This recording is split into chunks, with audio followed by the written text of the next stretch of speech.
Hello and welcome back to another episode of my bad movie reviews. Yeah, it's been a week or so since I done one, so I thought it was time trying to kick this new series off well. And today I thought I'd do something that wasn't a modern blockbuster. I thought I'd do something that was a bit older, and this film, while it had its fans, it wasn't exactly very popular. People had given up on this franchise by this point. For obvious reasons, but this one is an unbelievably terrible movie. Today we're talking about the fourth Jaws film, which was called Jaws: The Revenge. This film came out in 1987. This film is directed by Joseph Sargent, and yeah, I mean, a lot of your actors are gone now. There's really no one that big in this other than Michael Caine, of all thing. He was in this movie. He missed getting his Oscar, accepting his Oscar, because he was busy filming this movie. And I think he came out in an interview and said the only reason he'd done this movie is because there was a yacht or something like that he wanted. So this is a complete paycheck for him, this movie. I think it is without a doubt the shit stain on his record, even though he has got a few bad films on his list. But I think this one takes the cake. This film is unbelievably terrible. So Jaws is one of my favourite movies of all time. I'd probably put it in my top 5 films. I think it's incredible. Jaws 2, it's not great, but it's surprisingly an okay sequel. I don't have many problems with Jaws 2. It's a fine movie. That's about all I've got for it. Jaws 3 is bad. But Jaws 3 is kind of funny bad, where you can actually have a good time with it. It's a bit like The Room, where you can laugh your way through it. This film is straight up terrible. This film is unbelievably awful. It's only an hour and a half long, but when you watch it, it feels like it's about 3 hours, because it moves that slow. So if I go over the plot structure,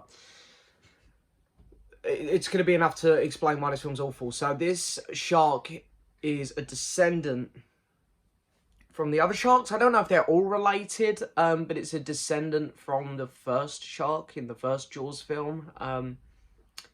Yeah. I mean, every film has a different shark in it. I don't know if they're all related, whether it's just this one that's related to one of them. I don't know. So this film is out, this shark is out for revenge, hence the title. So this shark is on revenge.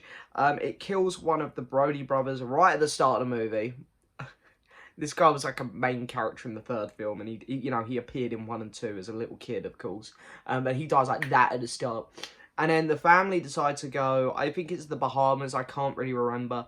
But they go on holiday to get away from everything after one of the brothers died. And the shark follows them across the Atlantic. It follows them, because sharks can do that. And it's haunting the character of Ellen Brody, the wife, the mum. It's haunting her. She's having nightmares about it. And it's out there in the sea waiting for her. And she feels she has to go out there and face her fears and let the shark kill her, and hope that it leaves her only son left alive, alone. Do you hear how crazy this is? Do you hear how crazy this plot is? And the ending is absolutely hilarious when they kill the shark. So in the original cut of the film, the shark comes out the water like a torpedo. It comes out nose first, and the boat with the big pointy thing on the end, which holds the front sail, I don't know what it's called, but it goes into the shark, it stabs it, the shark roars like a lion. It does this before this as well, and sharks have no vocal cords, so I don't really know how it's doing that. And the shark just explodes. Instead of just getting stabbed and being left on the end, it explodes. And then they use the very same shot from one of the previous movies of the shark sinking into the depths of the ocean. Or bits of it, because it's exploded.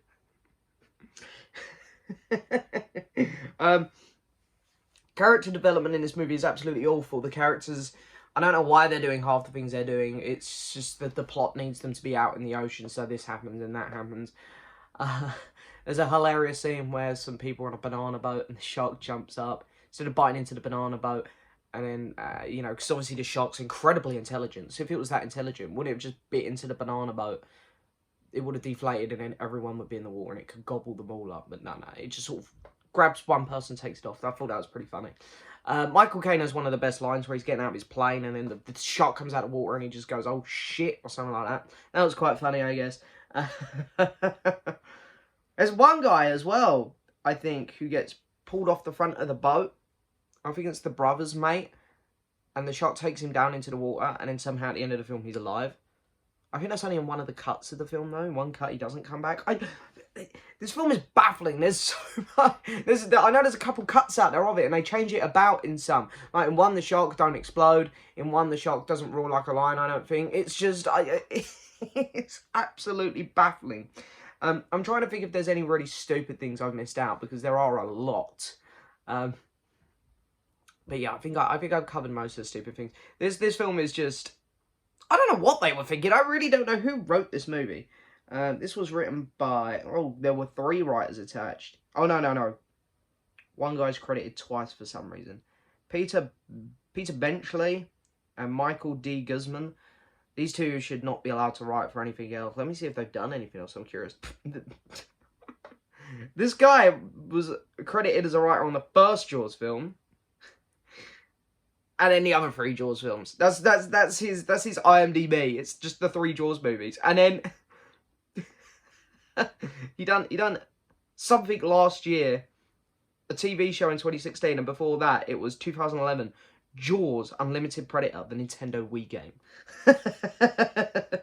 Oh dear. So, this guy was an actor in the movie as well. He was a news reporter in is that the first one or the second one? Jesus.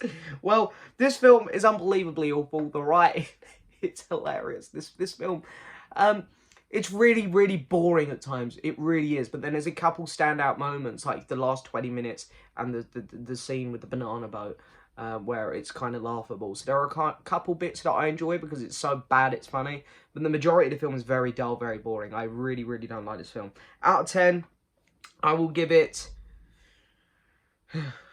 0.5. I give it a half a mark out of 1. So 0.5 out of 10. This is truly one of the worst movies I've ever watched. Poor Jaws, man. Jaws is one of the best movies ever made, and it has been tarnished by the 3rd one and the 4th one. I'll give the 2nd one a pass, but the 3rd one and the 4th one have just tarnished that poor film's reputation. But anyway, thank you so much for watching as always, guys. Don't forget to hit that subscribe button, like the video, leave a message. And for those of you who are interested in watching my, who's entered my competition over on my Instagram, it ends today, just after lunch at 12:30. So, yes, make sure you catch that if you've entered. But thank you so much for watching as always, guys. Don't forget to hit that subscribe button, like the video, leave a message, and I'll see you all next time for another video. Bye-bye.